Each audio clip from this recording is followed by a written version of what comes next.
And now I have the good fortune to introduce Bill Broyles, our graduation speaker.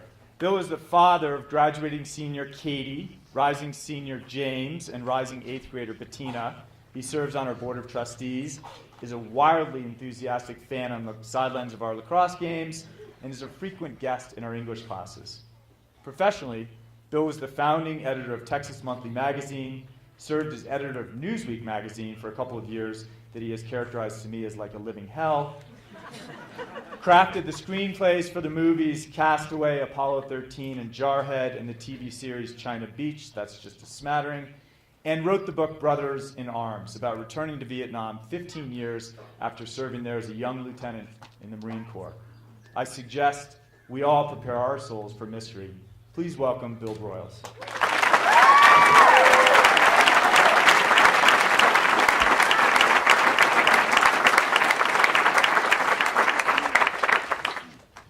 See this go up. So, Katie, I wore my Elvis tie for you. So, Kelsey Leonard, my fellow board members, teachers, staff, thank you for all of your dedication. Am I on? Thank you for all of your dedication inside and outside the classroom. Friends of graduates, families, and of course, parents. In this drama, we are the supporting cast, yes, but I know from firsthand experience, if someone doesn't bring the hero her forgotten homework, there is no movie. Now, graduates, I've known most of you and many of you since you were children. I've watched you grow up. I've marveled at your accomplishments. I've cheered your championships and hugged you when you lost. I've laughed, maybe a little too loudly, at your amazing theatricals. I've become way too well acquainted with the lost and found. I'm immensely proud of you all, and I'm honored to speak to you. Now, Conrad Hilton, who founded all those Hilton hotels, was asked, Mr. Hilton, you've been all over the world, seen so many things, accomplished so much. What one piece of wisdom, one piece of advice would you give a young person starting out? He thought for a minute, and he said, the shower curtain, keep it inside the tub. Now, when I graduated high school, I went on a road trip to Mexico with a friend named Frank Newton. I planned everything.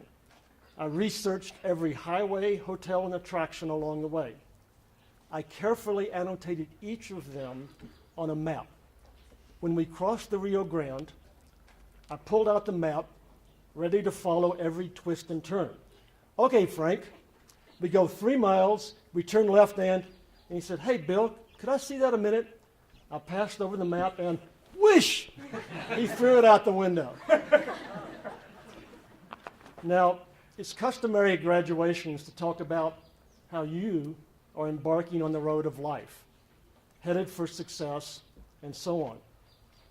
I'd rather talk about the opposite.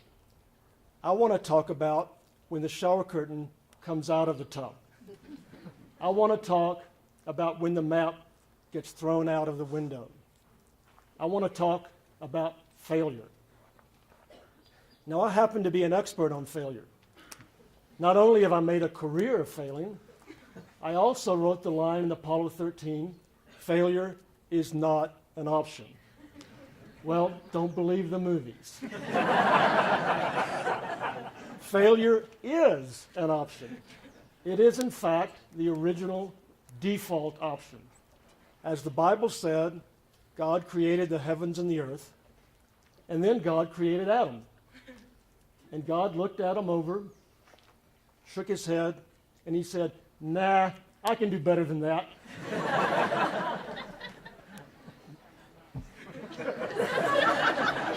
I rest my case. Now, I went to a public high school in a refinery town in Texas. Around 30% of the 600 graduates went to college. I tell my kids I was a complete nerd.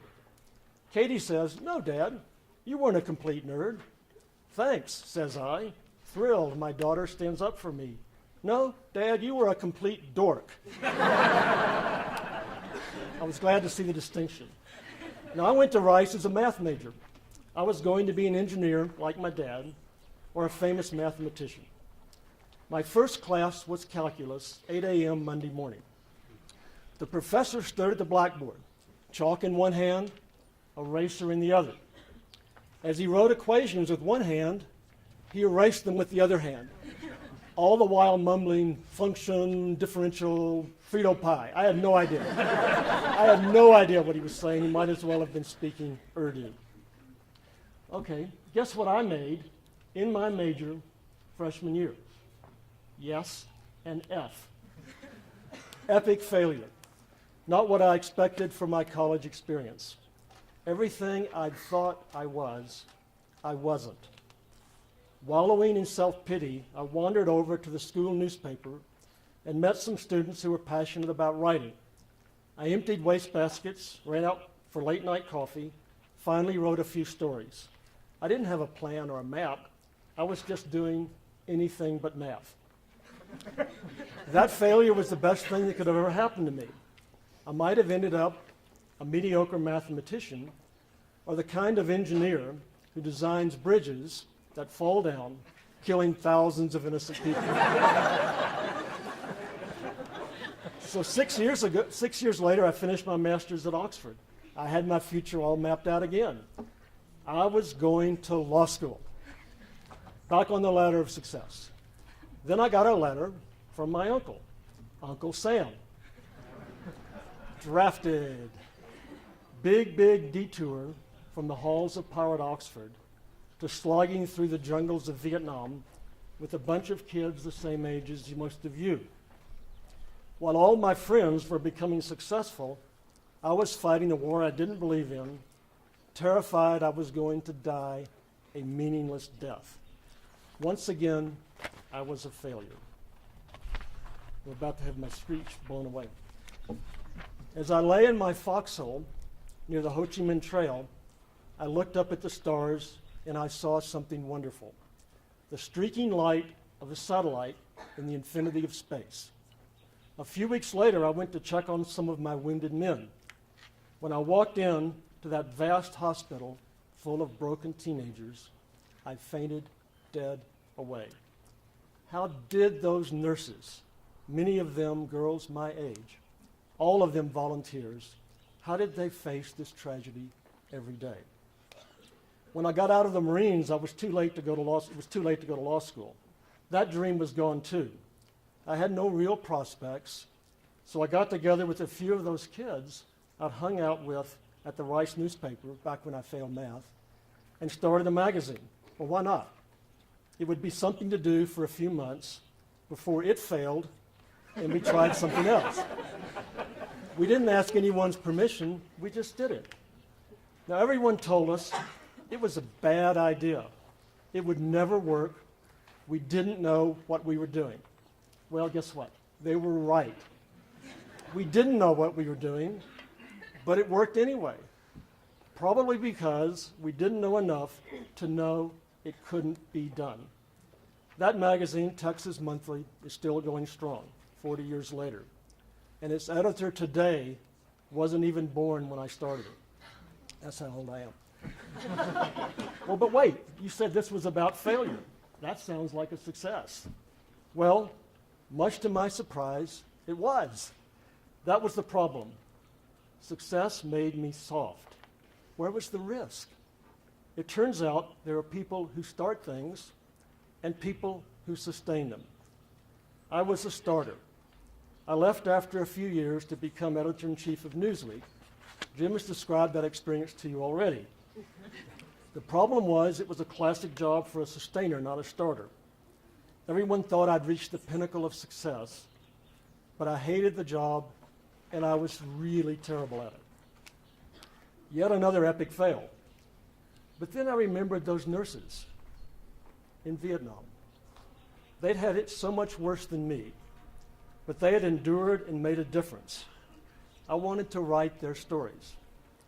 Those stories became the basis for my TV series, China Beach, about turning national failure into personal victory. Oh yes, in that space capsule I saw streaking across the night sky when I was lying in the rice paddy thinking my life was over, it was Apollo 13, my first movie. Also about failure, the one mission that didn't make it to the moon. The depths of my biggest failures gave birth to my biggest success in ways I could never have expected, with no map or plan. But I guess I'm really not motivated by success or thinking I'm so great. You suck. That's what gets me up in the morning. And that's how I feel when I'm writing most of the time. One thing you learn as a writer is you have to write the rough draft to get to the final draft, right, English teachers? Castaway, for example, took 50 drafts. Okay, that means 49 failures. But if I stopped at 48 failures, I would have never had a movie. I had to fail over and over. It's the process.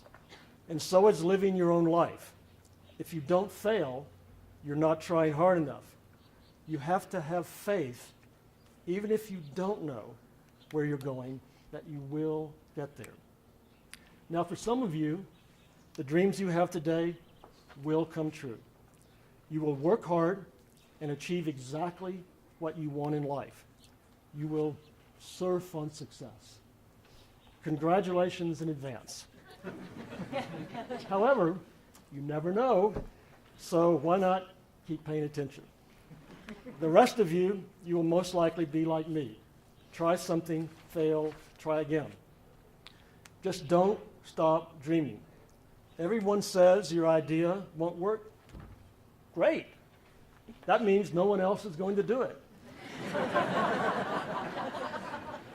Everyone says you're crazy to try to make the world better. Of course you are. But if we don't risk living those dreams, if we don't risk failure, then who really are we? Okay then, what about some concrete advice? I'm supposed to do that, it's required. Follow your bliss. That's the old cliche. I say, forget that. Find your team. Sure, you might be a superstar, a hero, an individual genius, but most success comes from working with others. In World War II, only 25% of the soldiers in combat actually fired their rifles. Why? Because they felt isolated and alone. Solution: put them in four-man teams, and it worked. They wouldn't fight for honor, patriotism, apple pie, but they would fight for each other. If you're on a team, you don't want to let your castmates, your band, your research group down.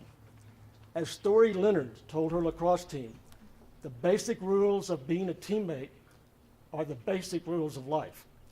Show up on time. Don't be a ball hog. If your teammate has a better shot, pass. Own up to your mistakes, but don't dwell on them. Play on.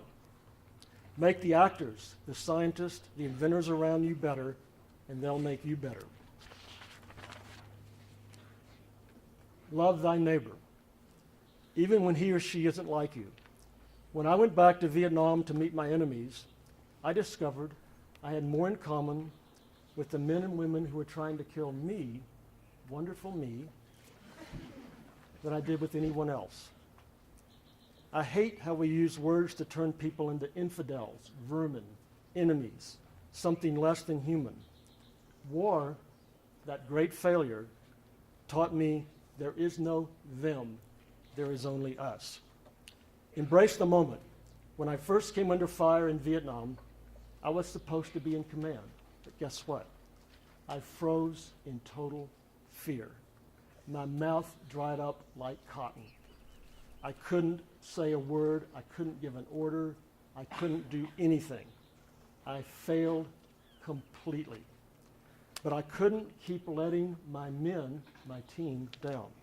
I had to face my fears and act like I knew how to keep my men alive. In baseball, if you fail 2 out of 3 times at bat, you make the Hall of Fame. But only if you step up to the plate and face that 95 miles an hour fastball. Laurence Olivier, one of the greatest actors of all time, had stage fright before every performance for 60 years. Every performance for 60 years, he would go in and throw up before he went on stage. Fear was the price he paid to do what he loved. Failure hurts, and it can really, really hurt, but it forces us to use our wits, to gather our energies to climb another mountain. Failure is hardwired into us. We are made to self-destruct. Life is the one disease for which there is no cure. E.M. Forster wrote, "We must love one another or die." The truth is, we must do both. That's why life, for all its bruises and false starts, its blind alleys and reversals, its failures, is worth living full throttle. Because we have life so briefly, a blink of an eye, a whisper in infinity, a streaking line of light crossing the night sky above a lonely rice paddy far, far away.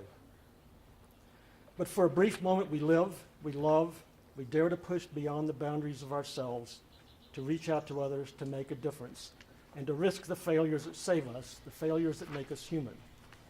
So practice what Wordsworth called the true measure of a good man, the nameless, unremembered acts of kindness and love. And, big advice, have children. It's the one sure response to this ultimate failure. Because I guarantee you that all of us who are looking at you today are thinking, no matter what else I failed at, I will always, always have this day. I wasn't going to do that.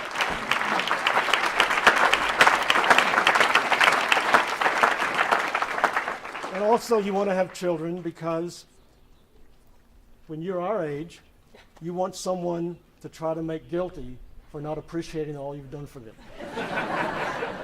One last piece of advice. It was given to me last night and I built on it. Above all, don't forget to floss. Because a few years from now, when you are up at 3 in the morning, you want to be painting your masterpiece, coming up with that new app, preparing that killer closing argument. You don't want to be thinking, I better call my dentist. Graduates, go forth and fail. Thank you.